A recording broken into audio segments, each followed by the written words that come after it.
selamat pagi pemirsa.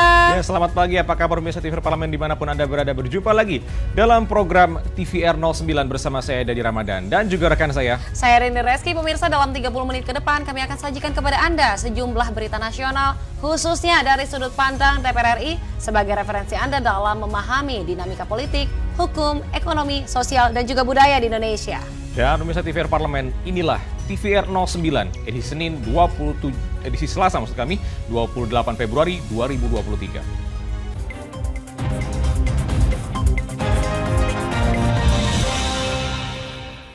Berita pertama dari Komisi 10 DPR RI yang menilai Grand Design Pendidikan Nasional menjadi solusi jangka panjang dari permasalahan kurikulum pendidikan Indonesia yang selalu berganti dan setiap berganti pemangku jabatan. Komisi 10 DPR RI mendesak pemerintah segera membuat Grand Design Pendidikan Indonesia untuk jangka panjang demi menyukseskan Indonesia Emas 2045. Salah satu akar persoalan pendidikan Indonesia adalah tidak adanya Grand Design Pendidikan Nasional yang berlaku jangka panjang, sehingga menyebabkan program-program pendidikan Indonesia hanya program jangka pendek yang tidak jelas tolak ukurnya. Untuk itu, anggota Komisi 10 DPR RI Lisda Hendrajoni mendesak pemerintah mengumpulkan para ahli pendidikan untuk membuat Grand Design Pendidikan Indonesia dalam jangka panjang. Ia juga mengkritisi kurikulum Indonesia yang sering berganti, sehingga masyarakat mengeluhkan harus selalu membeli buku tiap berganti kurikulum. Seluruh ahli-ahli coba kita rangkul, kita bicarakan bersama-sama, sehingga nantinya keluar yaitu berbentuk Grand Design. Satu sistem pendidikan yang dapat dipakai bukan hanya saat ini. Kalau kita lihat saat ini, setiap ganti menteri, ganti lagi kebijakan, ganti buku, ganti kurikulum. Ya, karena apa? Karena kita, apakah itu dianggap gagal yang sebelumnya? Kurang baguskah? Kurang cocok atau seperti apa? Nah, ini memang perlu pembicaraan panjang tentang ini. Tapi ini harus kita lakukan. Karena apa? Kalau tidak ya ini akan terus berganti-ganti. Sekarang mereka belajar. Mereka belajar yang seperti apa sih di Indonesia yang cocok? Apakah sama dengan mereka belajar yang ada di luar negeri misalnya seperti itu? Komisi 10 DPR RI berharap dengan adanya Grand Design Pendidikan Nasional jangka panjang, Indonesia tidak lagi berganti-ganti kurikulum setiap berganti pemangku jabatan. Grand Design Pendidikan Nasional juga diharapkan disesuaikan dengan karakteristik budaya di Indonesia. Ken dan Kiki, TVR Parlemen melaporkan. Baik pemirsa, kita beralih ke berita selanjutnya. Dalam rangka menumbuhkan minat masyarakat agar beralih dari kendaraan pribadi ke transportasi publik serta efisiensi transportasi, di sini Komisi 5 DPR RI berharap pemerintah membuat kebijakan yang tentunya mengintegrasikan seluruh moda transportasi. Komisi 5 menilai perlu ada kebijakan yang sinkron dan terintegrasi untuk mengatasi masalah transportasi, terutama kemacetan dan populasi kendaraan yang melesat tinggi. Anggota Komisi 5 Suryadi Jayapurnama mengatakan, kemacetan terjadi karena adanya optimisme pertumbuhan ekonomi di masyarakat yang membuat jumlah aktivitas masyarakat bertambah. Namun di sisi lain kebijakan pemerintah masih tumpang tindih untuk menumbuhkan minat masyarakat beralih ke transportasi publik. Lalu kebijakan-kebijakan yang tidak sinkron antara yang satu dengan yang lain. Ada rencana misalnya menaikkan tarif kereta. Ada rencana menerapkan beberapa ruas jalan di Jakarta kemudian berbayar. Nah, ini kan bukan solusi. Justru hanya memindahkan masalah kemacetan di satu ruas pindah ke ruas yang lain. Nah, karenanya perlu ada kebijakan yang terintegrasi supaya masalah dari hulu itu bisa diselesaikan. Salah satu misalnya yang sering saya ungkap bagaimana mengintegrasikan kebijakan transportasi ini tidak saja di stakeholder yang bersifat langsung tapi juga pihak lain, katakanlah Kementerian Perindustrian, dunia industri. Dunia industri ini misalnya memproduksi kendaraan yang sarannya tidak disiapkan. Misalnya ada kendaraan-kendaraan besar ya, overload. Senada dengan Menteri Perhubungan, kendaraan pribadi dinilai menjadi salah satu penyebab kemacetan. Perlu ada regulasi yang mengintegrasikan antar moda transportasi agar efisiensi transportasi membaik, serta menumbuhkan minat masyarakat untuk beralih dari kendaraan pribadi ke transportasi publik. Halim dan Helmi, TVR Parlemen melaporkan. Selanjutnya pemirsa, Komisi 2 DPR RI mengkritisi permasalahan dapil dan jumlah alokasi kursi dalam pemilu 2024 pasca disepakatinya RPKPU. Nah pemirsa, informasi selengkapnya akan kami hadirkan tentunya usai jeda berikut ini. Untuk itu tetaplah bersama kami. di TVR 09.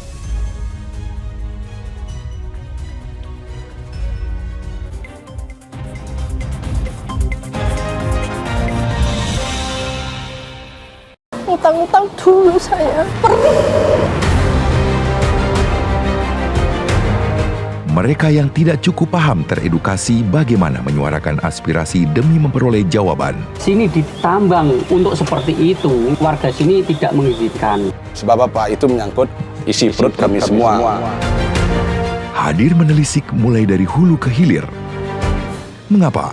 Nah, kalau kita telusuri kenapa banjir ini hampir setiap terjadi, hingga menemukan apa yang belum terkuak secara nyata. Kan kabeh niku sedulur, Pak. Nek kula ngrencangi mriki, sing mriki gelo, nek kula ngrencangi mriki sing mriki gelo. Nggih kedah adil wae, Pak, tengah-tengah. Menghadirkan peran anggota DPR RI demi mendapatkan solusi. Saksikan Suara Dapil, Senin sampai Jumat pukul 10 waktu Indonesia Barat, hanya di TVR Parlemen.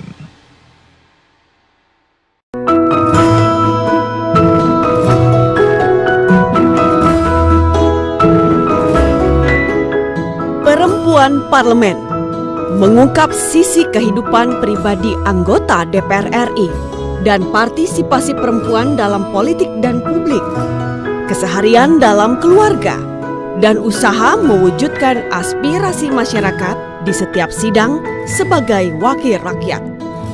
Jangan lewatkan Perempuan Parlemen.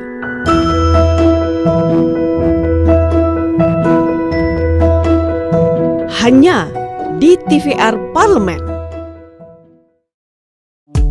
DPR RI memiliki fungsi diplomasi dalam menjalankan politik luar negeri sesuai dengan pasal 116 Undang-Undang MD 3. Kontribusi aktif BKSAP DPR RI memainkan peranan penting dalam memenangkan persaingan global melalui IPU, IPA, IPPF, IPA, dan PUIK. BKSAP memiliki komitmen yang tinggi dalam krisis kemanusiaan dunia. Fungsi diplomasi dijalankan untuk mendukung upaya pemerintah dalam melaksanakan politik luar negeri.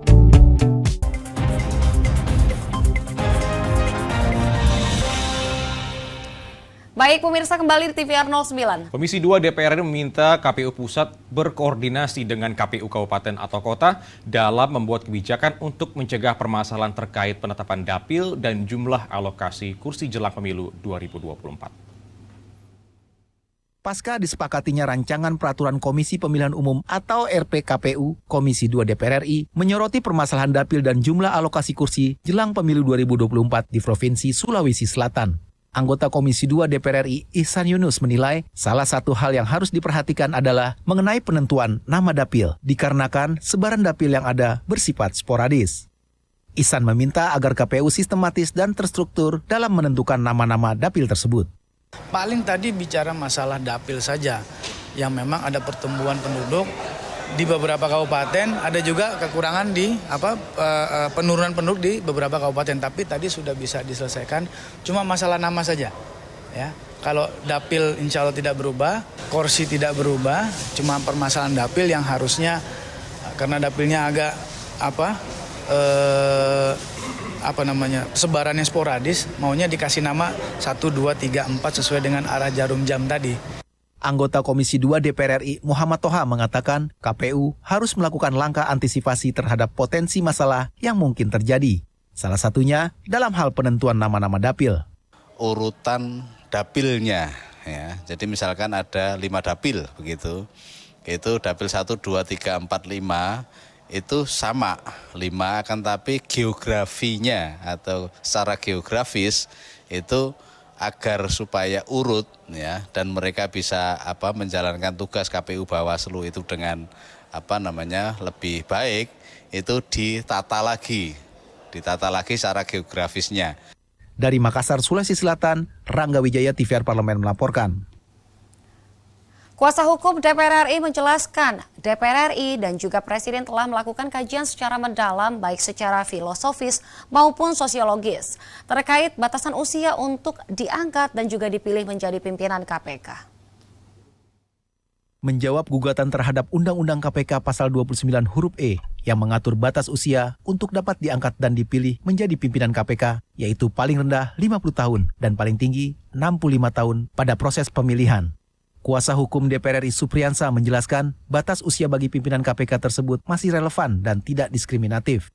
Hadir secara virtual dalam sidang uji material terkait permohonan perkara gugatan Undang-Undang KPK, Supriyansa menyampaikan pasal yang diuji masih relevan dan layak untuk dipertahankan karena tidak bertentangan dengan Undang-Undang Dasar 1945. Ia menambahkan sebelumnya sudah dilakukan kajian secara mendalam oleh DPR RI dan Presiden, baik secara filosofis maupun sosiologisnya, hingga diputuskan angka minimal usia 50 sebagai usia ideal untuk menjadi pimpinan KPK. Nah, kenapa kita menempatkan umur yang agak lebih senior? Karena memang itu berbagai pertimbangan tadi. Ada mulai dari kematangan berpikir, mulai dia melakukan kebijakan yang lebih mendalam dan memiliki kira-kira pengetahuan yang berbagai, dasar ilmu yang telah diketahuinya, macam-macam lah. Dengan dasar itulah kita menganggap bahwa batasan usia ini belum mengganggu dan tidak menjadi diskriminatif bagi orang-orang yang mau mendaftar. Ia menyebutkan persyaratan dan batasan usia sebagaimana diatur dalam pasal AQO tidak ada kaitannya dengan masalah diskriminasi yang berdasarkan atas agama, ras, etnis, kelompok, status sosial atau ekonomi, jenis kelamin, bahasa, maupun keyakinan politik. Dodi Muharam, TVR Parlemen melaporkan. Guna mengatasi permasalahan pengangkutan serta distribusi yang menjadi penyebab gagalnya distribusi program B30 atau biodiesel 30%, DPR RI berharap Pertamina mencari investor yang mampu mengangkut dan mendistribusikan biodiesel ke seluruh penjuru Indonesia. Komisi 7 DPR RI menyoroti gagalnya distribusi program B30 atau biodiesel 30% sebanyak 32 kali pada tahun 2021 lalu, sehingga menyebabkan Pertamina tidak mencapai target. Masalah pengangkutan atau transportasi yang tidak memadai menjadi salah satu penyebab kegagalan tersebut. Anggota Komisi 7 DPR RI Andi Yuliani Paris mendorong Pertamina untuk mencari investor yang mampu mengangkut dan mendistribusikan biodiesel ke seluruh penjuru Indonesia, khususnya wilayah Indonesia Timur dan daerah kepulauan. Ada mitra yang mampu melakukan distribusi ke daerah-daerah ini. Tentu yang dibutuhkan adalah kita harapkan biodiesel dan FAME ini masuk ke daerah-daerah industri yang ada di Indonesia Tengah, di Indonesia Timur, ya, yang sekarang ini kadang-kadang terjadi antrian yang panjang, dan juga ini insentif dari negara untuk industri dengan B30 dan FAME ini. Tapi ternyata tadi apa yang disampaikan oleh Pertamina khusus untuk satu, yang lain oke lah. Satu ini ternyata banyak masalahnya. Nah, saya harapkan Pertamina segera mencari solusinya, ya. Apakah tetap mau diberi penugasan itu, tapi harus jelas targetnya. Kemudian harus duduk bersama mencari investor-investor yang mau melakukan pengangkutan. Tidak hanya biodiesel, program BBM satu harga juga ikut terkendala masalah pengangkutan dan distribusi, terutama di daerah Indonesia Timur dan daerah kepulauan yang sulit dijangkau. Untuk itu, baik Pertamina maupun pemerintah harus segera berdiskusi untuk mencari solusi masalah pengangkutan ini. Ken dan Ridwan, TVR Parlemen melaporkan. Pemirsa, menghadapi permasalahan transportasi, pemerintah dituntut sigap dan jelas menemukan solusi sehingga tidak terkesan abai karena menyangkut hajat hidup orang banyak. Nah, pemirsa, bagaimana sebenarnya kondisi sistem transportasi Indonesia saat ini? Semakin baikkah atau justru semakin memburuk? Informasinya akan kami hadirkan saat lagi. Untuk itu, jangan kemana-mana, tetaplah bersama kami di TVR 09.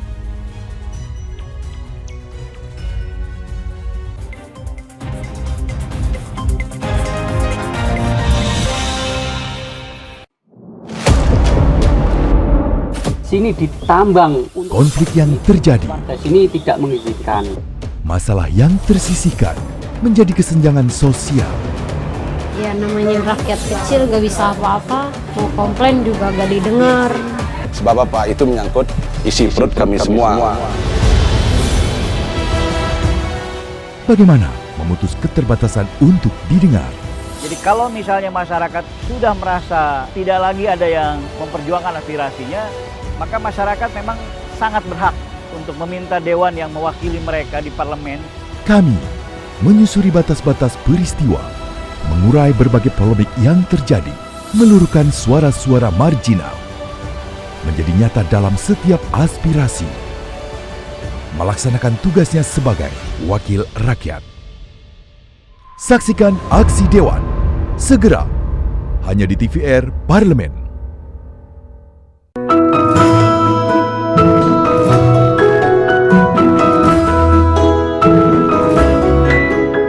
Perempuan Parlemen mengungkap sisi kehidupan pribadi anggota DPR RI dan partisipasi perempuan dalam politik dan publik, keseharian dalam keluarga, dan usaha mewujudkan aspirasi masyarakat di setiap sidang sebagai wakil rakyat.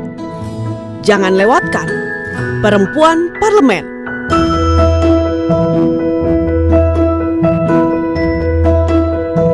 Hanya di TVR Parlemen.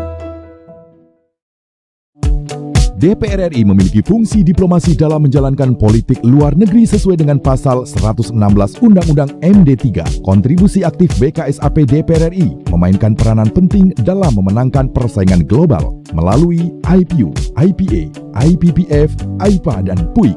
BKSAP memiliki komitmen yang tinggi dalam krisis kemanusiaan dunia. Fungsi diplomasi dijalankan untuk mendukung upaya pemerintah dalam melaksanakan politik luar negeri.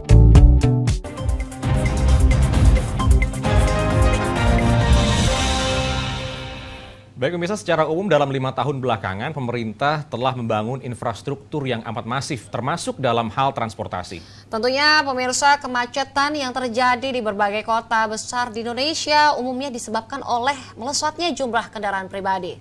Sifat konsumtif yang tinggi dan juga menyebabkan tingginya jumlah kendaraan bermotor. Dan berbagai kebijakan yang dikeluarkan pemerintah selalu gagal. Bahkan kebijakan-kebijakan ini malah menambah kerugian bagi masyarakat. Kemacetan dan kesemrautan lalu lintas sudah menjadi hal lumrah bagi warga kota Jakarta dan kota-kota besar lainnya di Indonesia. Baik pemirsa, untuk mengetahui informasi selengkapnya mari kita simak laporan mendalam yang telah dihimpun oleh tim redaksi TVR Parlemen dalam segmen Editorial Parlemen berikut ini.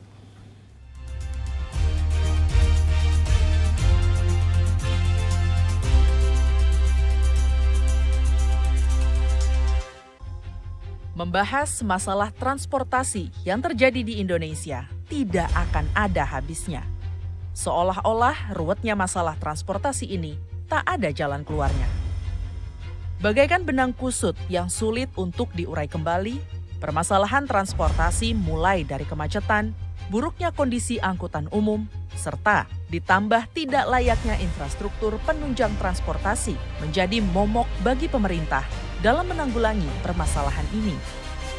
Memang, mengurai dan menata transportasi di negara sebesar ini bukan perkara yang mudah.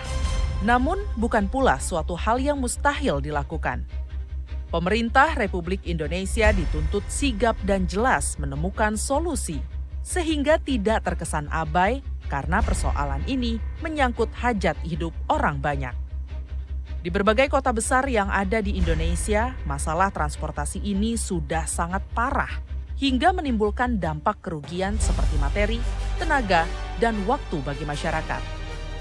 Buruknya kondisi pelayanan jasa angkutan umum di Indonesia merupakan faktor yang menyebabkan masyarakat lebih memilih menggunakan kendaraan pribadi ketimbang angkutan umum.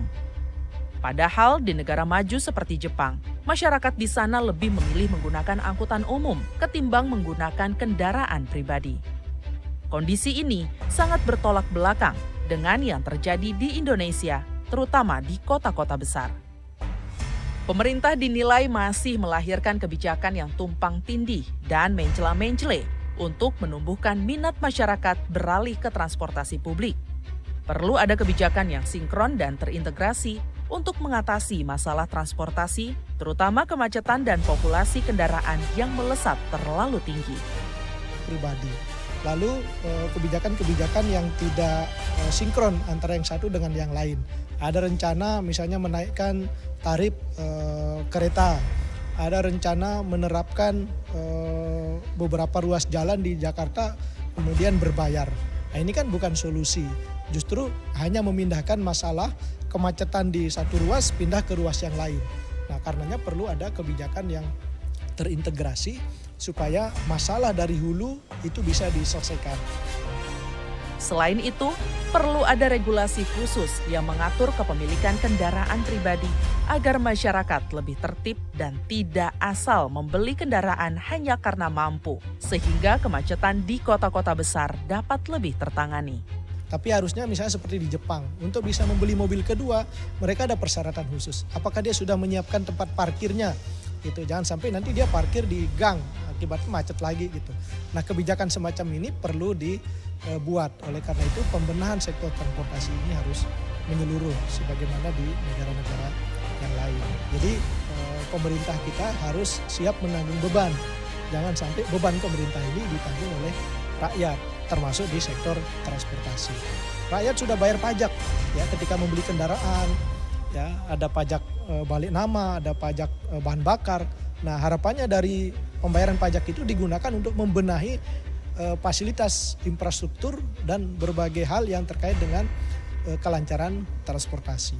Tapi lagi-lagi kadang-kadang pemerintah membebani lagi di luar pajak, rakyat bayar lagi jalan-jalan itu. Lalu pajak kita dipakai untuk apa? Gitu.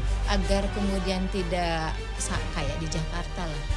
Harus ada aturan juga sebenarnya yang punya kendaraan itu bisa dibatasin.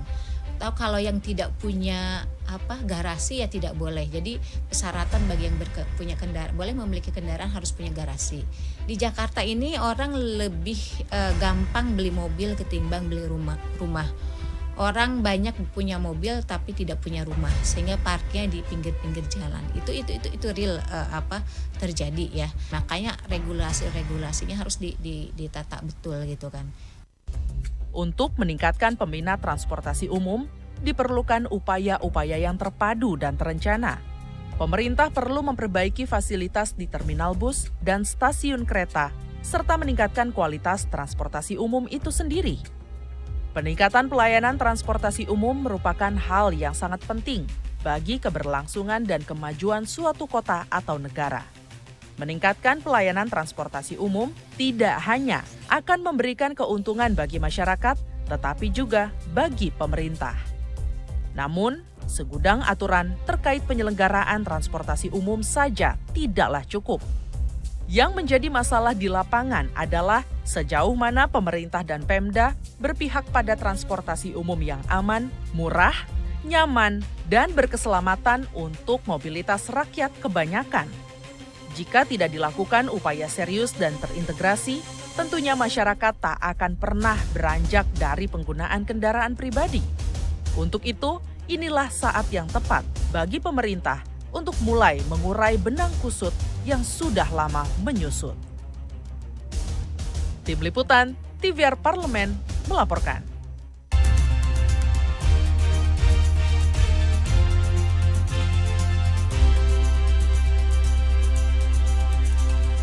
Pemirsa, apa yang terlintas dalam benak Anda ketika mendengar kata Ujung Kulon?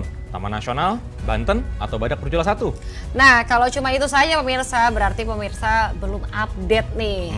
Di Ujung Kulon terdapat pulau yang menawarkan sejuta pesona keindahan dan juga berbagai aktivitas seperti memancing dan juga menjelajah hutan mangrove. Dan pemirsa penasaran kan dengan pulau yang dimaksud oleh Rini tersebut? Untuk itu jangan kemana-mana, tetap bersama kami di TVR 09.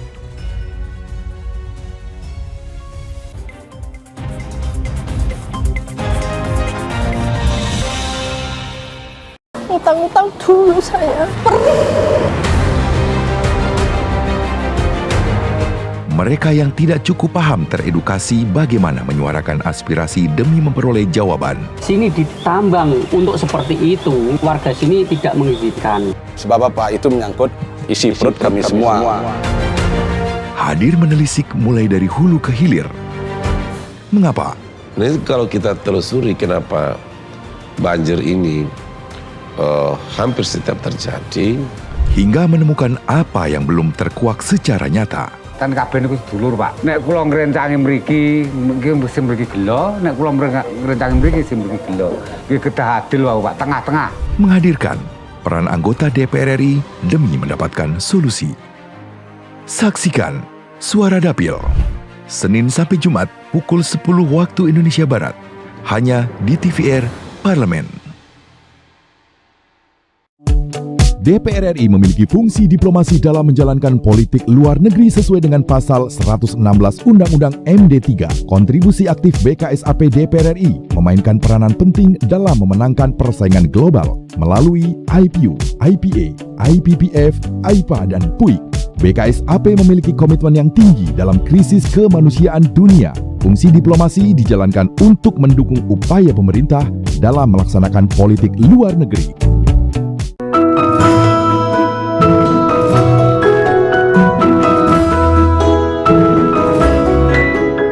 Perempuan Parlemen mengungkap sisi kehidupan pribadi anggota DPR RI dan partisipasi perempuan dalam politik dan publik, keseharian dalam keluarga, dan usaha mewujudkan aspirasi masyarakat di setiap sidang sebagai wakil rakyat.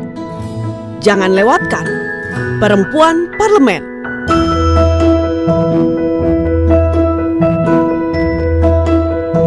Hanya di TVR Parlemen.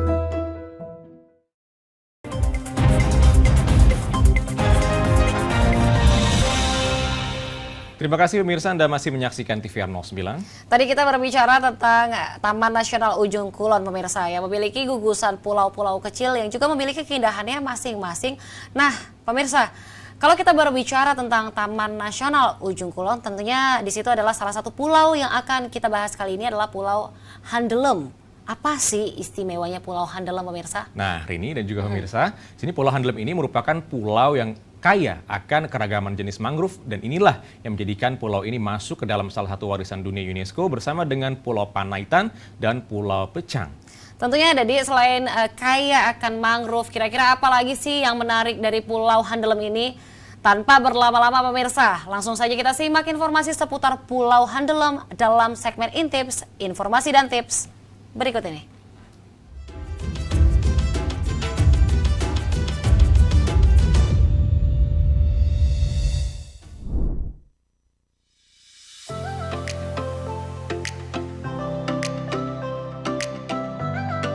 Ingin merasakan sensasi suasana hutan tropis dengan beragam tumbuhan dan satwa liar di dalamnya? Atau hendak menikmati perairan dengan panorama pantai yang menawan? Sepertinya pemirsa wajib mencatat ini, sekaligus memasukkannya ke dalam destinasi yang bakal dikunjungi. Ada surga tersembunyi di ujung barat Pulau Jawa. Konon, sekalinya berkunjung, wisatawan akan langsung jatuh cinta. Jika tidak percaya, cobalah traveling ke Taman Nasional Ujung Kulon, Kabupaten Pandeglang, Banten, dan pilih Pulau Handelem sebagai pilihan dari banyaknya tempat menarik di sana. Pulau Handelem merupakan pulau terbesar yang terletak di antara gugusan pulau-pulau kecil yang berada di ujung timur laut pantai Semenanjung Ujung Kulon. Selain itu, Pulau Handelem bersama dengan Pulau Pecang dan Pulau Panaitan termasuk ke dalam kawasan Taman Nasional Ujung Kulon. Dan ketiganya pun masuk sebagai situs warisan dunia UNESCO loh. Keren kan? Tak sulit untuk menjamah kawasan ini. Dari Jakarta, pemirsa dapat memilih rute darat Jakarta-Serang-Labuan sejauh 120 km. Atau bisa juga memilih rute Jakarta-Cilegon-Labuan sejauh 140 km. Di Pulau Handelem, pemirsa bisa melupakan sejenak hiruk-pikuk pekerjaan dan segala aktivitas di perkotaan. Untuk sejenak, pemirsa dapat menyatu dengan alam sehingga bisa membawa ketenangan hati dan juga pikiran. Pulau Handelem menawarkan pengalaman sungai dengan hiasan hutan di kanan kirinya, satwa liar, lahan basah, hingga pantai dengan deburan ombaknya. Jika pemirsa ingin mencoba berwisata ke hutan mangrove, maka pemirsa wajib ke tempat ini. Karena Pulau Handelem dikelilingi oleh hutan mangrove yang masih asri. Pulau Handelem yang memiliki luas kurang lebih 220 hektar ini dikelilingi oleh hutan mangrove yang indah.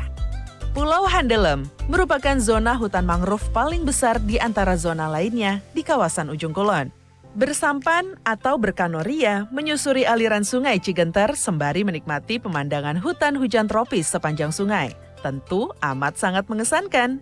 Selama perjalanan, pandangan mata pemirsa akan dimanjakan dengan keindahan panorama atas air yang begitu menakjubkan. Selain wisata mangrove, Pulau Handelem juga memiliki pantai yang masih terjaga kelestariannya. Pantai di sini memiliki pasir putih dan indah yang dipadu dengan lautan biru nan jernih.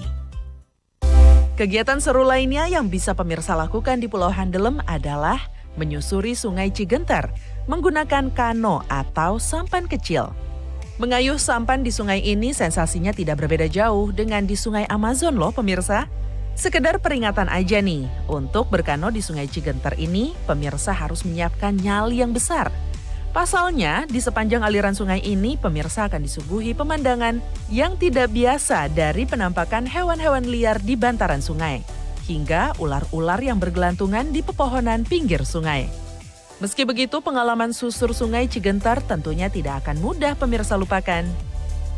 Jika pemirsa memiliki banyak waktu dan menyukai mengagumi hutan tropis secara lebih dekat, pemirsa bisa mencoba nih untuk melakukan perjalanan demi bisa bertemu rusa yang ada di Pulau Handelem ini. Pulau ini menjadi rumah bagi setidaknya 30 hingga 50 rusa. Uniknya, rusa-rusa yang ada di sini memiliki sifat yang ramah dan sangat bersahabat loh. Jadi nggak heran kalau rusa menjadi ikon bagi Taman Nasional Ujung Kulon selain badak bercula satu. Di tempat ini banyak rusa yang suka berkeliaran. Kita bisa bermain dengan mereka atau juga memberi makan mereka secara langsung. Dan kalau pemirsa beruntung, pemirsa juga bisa selfie dengan rusa-rusa tersebut. Asik kan? Pemirsa lebih menyukai ketenangan sambil mengamati sungai. Mungkin duduk tenang di atas dermaga kapal akan jadi satu agenda unik dan tentunya sangat cocok dilakukan pada sore hari di Pulau Handelem. Menikmati hutan bakau di Pulau Handelem memang tidak cukup hanya satu hari saja. Jika pemirsa ingin menginap di pulau ini, pemirsa tidak usah bingung karena sudah tersedia penginapan untuk pemirsa melepas penat dan mengagumi Pulau Handelem dalam waktu yang lebih lama. Laut Taman Nasional Ujung Kulon memiliki karakteristik tersendiri dengan kekayaan ikan dan terumbu karang di dalamnya. Selain lokasinya yang dipisahkan oleh Selat Sunda dengan Pulau Sumatera, letak Ujung Kulon yang bersebelahan dengan Laut Selatan menjadi surganya para pecinta olahraga memancing. Terbukti dalam setiap bulan selalu ada rombongan yang datang hanya untuk memancing, baik yang sudah pro ataupun yang masih tahap belajar. Tapi sebelum memancing, pastikan pemirsa memilih waktu yang tepat dan memperhatikan berbagai faktor seperti cuaca, arah angin, dan kondisi arus air karena sangat berpengaruh pada keberadaan ikan di laut. Waktu yang paling bagus untuk memancing sebaiknya dilakukan pada bulan Maret hingga Juli, serta bulan November dan Desember. Ikan yang tersedia di laut Ujung Kulon pun sangat beragam. Contohnya seperti ikan ayam-ayam, kerapu macan, kerapu lumpur, kurisi, dan ikan-ikan karang lainnya. Setelah menikmati berbagai aktivitas yang telah disebutkan tadi, rasanya akan sempurna jika menutup hari dengan menikmati sunset di Pulau Handelem. Jika biasanya sebuah pantai hanya indah saat sunrise atau sunset saja, tapi pantai di Pulau Handelem menyajikan keindahan keduanya, yaitu sama-sama indah. Di setiap pantai yang ada di dalam area Taman Nasional ini memiliki spot keindahan sunset yang khas dan pemirsa tentunya akan puas melihat keindahan ini. Dijamin deh pemirsa akan lupa waktu dan terpesona dengan spot-spot indahnya. Inilah yang menjadi daya tarik wisatawan luar negeri maupun lokal yang merindukan pesona alam yang masih asri di Taman Nasional ini. Jadi tunggu apa lagi? Kalau pemirsa tertarik langsung berkemas aja deh dan langsung cus menuju Pulau Handelem di Taman Nasional Ujung Kulon.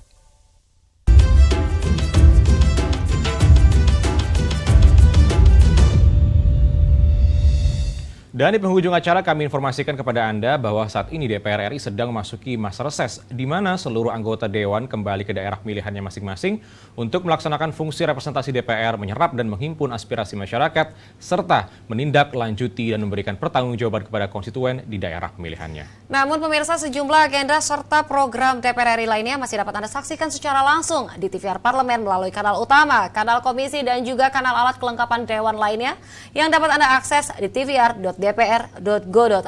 Pemirsa TVR Parlemen, demikian TVR 09 edisi pagi ini. Kami ingatkan untuk tetap waspada pada persebaran virus COVID-19 dan tetap patuhi protokol kesehatan. Segenap kru TVR Parlemen yang bertugas hari ini mengucapkan terima kasih telah menyaksikan TVR 09 pada pagi hari ini. Saya Rini Reski dan juga rekan saya. Dan sampai jumpa di TVR 09 esok hari. TVR Parlemen, referensi Indonesia.